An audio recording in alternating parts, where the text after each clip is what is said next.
is real. I've been hurt so bad that I am scared of going out to date again. I am scared of going out to date again. And if you're in this situation, it's not your fault. Don't blame yourself, okay? Take 150. I'm just kidding. I just want to say that I've tried to film this video so many times and I keep failing. I don't know, you can call it ADHD, you can call it allergies, you can call it this bug that's flying over my head. I really am trying, and I keep deleting the video because I'm getting itchy and I want to sneeze and I just cannot focus. But I feel that this is a video that I need to make because it will probably help somebody out there. This video is about my experience dating for the first time when I was 24 years old. Yes, I actually started dating when I was 24 years old. When I say dating, I mean actively going out with men. That's what I mean. I don't mean being in a relationship. So I actually became kind of old to start going out with men. I mean, it's not your typical. Most people at 24 have had like sex or their first kiss, or maybe they are parents or they're married. I don't know. But I just like started going out on dates, and it wasn't a fun experience. I'm going to be honest with you guys. It was one of the most traumatizing things that happened to me to this day. A lot of people have the mindset that each person you meet in your life, you meet them for a reason, and that they have something to teach you. And I believe that that is true up to a certain point. After that, I was like, you know what? I didn't have to learn pain that way. Like, I didn't have to get so heartbroken or to trust the wrong people to gain this life experiences. That's what I felt like. And to be quite honest, I blame myself for becoming impatient, especially in my faith with God, because I've been single for like almost 25 years at this point. So I've been single for a really long time. And basically, I started getting impatient. And I was like, God, when are you going to send me my husband?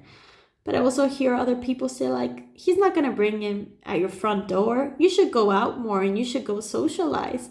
So I started doing that, and as an introvert, it was really hard for me. I'm not gonna lie. It was such a pain to go out and socialize with these people. So I created a dating profile, and I was like, I'm gonna meet guys that way. Why am I crying? This is like therapy. This is like free therapy because you're crying in front of a screen, and for your 3 subscribers to watch this, and they're maybe someone is laughing at you, but maybe some people can relate. And if anyone can relate to this, then I'm so glad you can relate and you feel my pain. And now I feel your pain, even though I don't know you and I haven't never seen you. So let's try this again.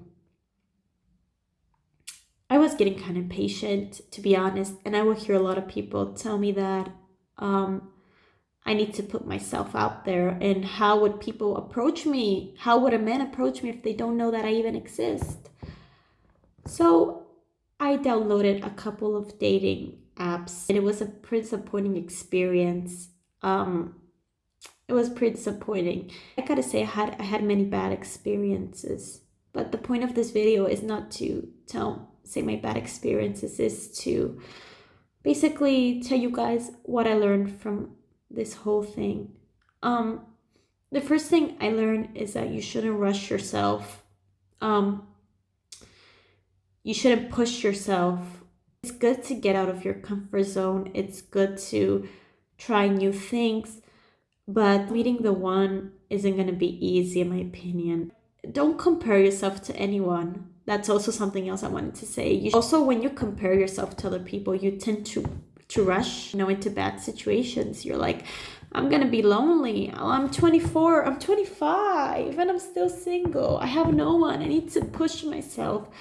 But no, you don't need to push yourself. Yes, you can go out more, you can get to meet new people more.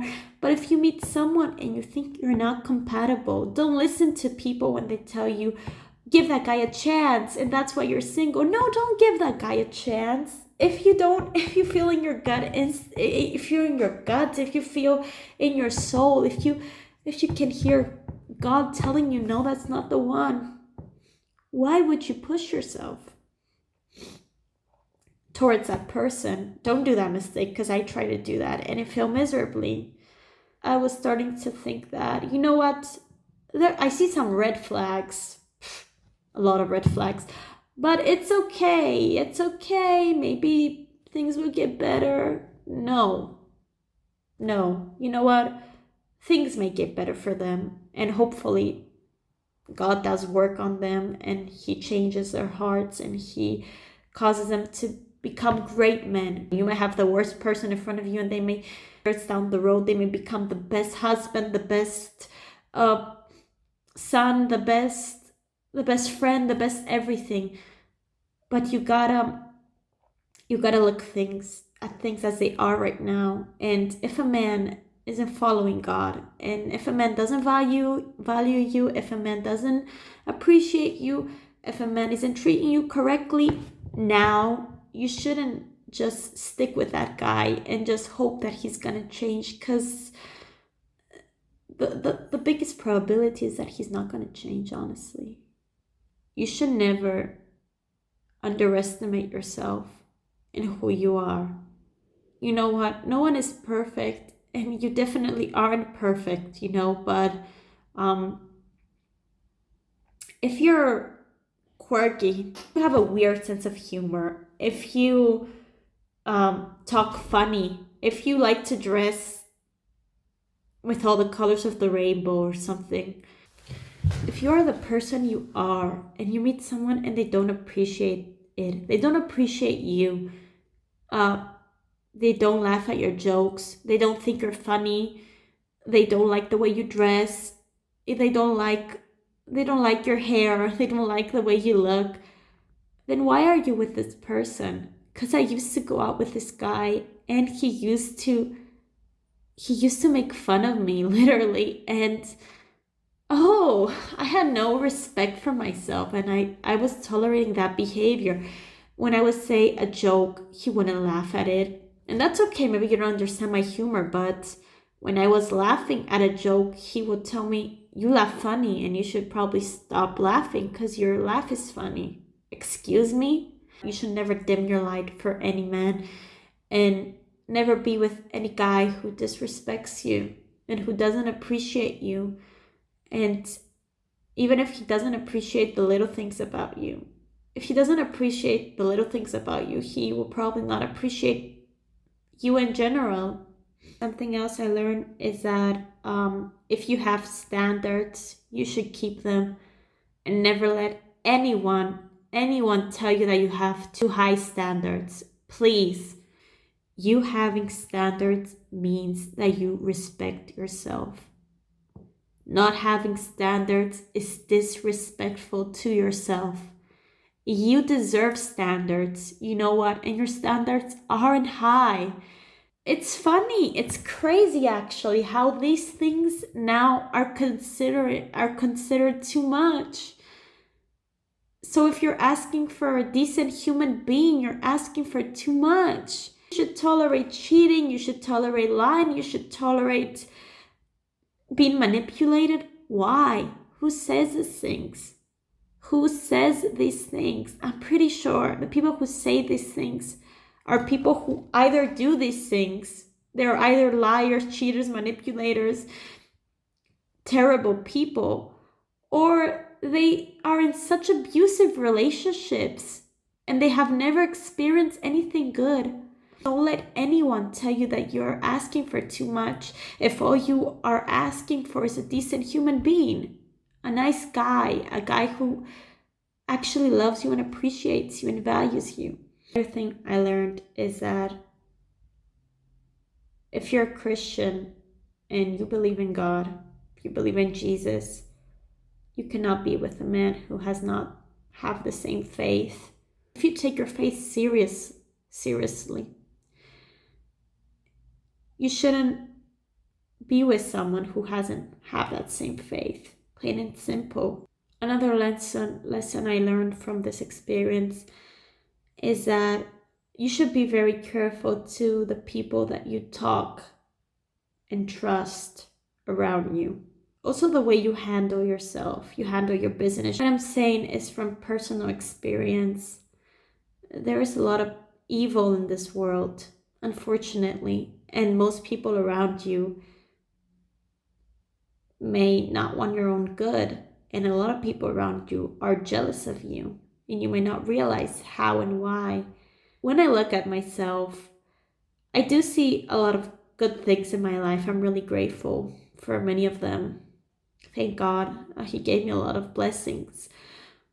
But if I was someone else, I don't think I would be jealous of me, because I'm just an ordinary woman. However, sometimes people may see something in you and be jealous of it. And basically want what you have, but not realize that you don't even have it yourself. See, that's a funny thing.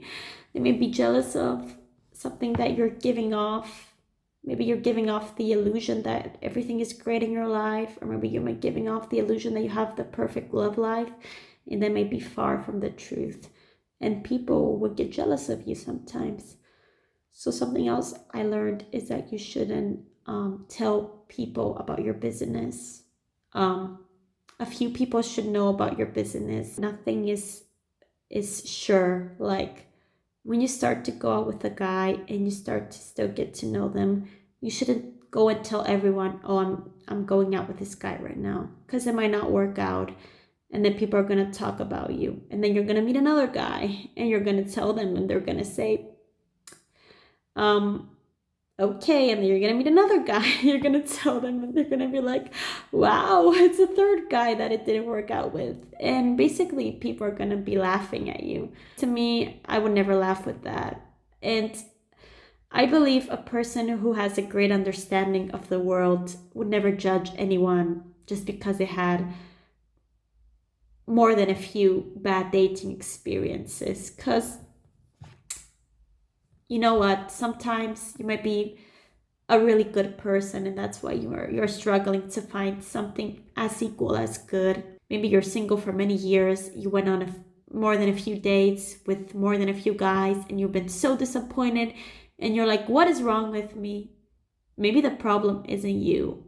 If you treat the other person in a very decent manner, if you're good to them, kind to them, and straightforward with them, and they manipulate you, they use you and they lie to you, then you're not the problem. Don't blame yourself. Another thing I learned, you shouldn't blame yourself. Stop blaming yourself.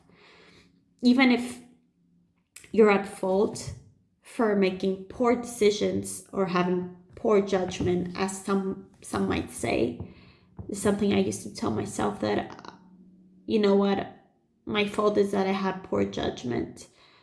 No, it happened. It's over. It's in the past. Now we move forward. We take what we learn and we move on. Nothing is ruined. You are not too broken beyond repair, especially for God. You are not traumatized, because I was like, I'm too traumatized to go out and date again. And I sometimes feel like that, honestly. I feel like because I've been through so many bad experiences that I'm crying again. See, I'm crying. This is real. I've been hurt so bad that I am scared of going out to date again. I am scared of going out to date again. And if you're in this situation, it's not your fault. Don't blame yourself, okay? Whatever happened has taught you something, okay? Maybe you're like, I didn't want to gain that lesson. I didn't want to gain that experience. I was better off without knowing what this pain felt like. But now you know. Now you're wiser.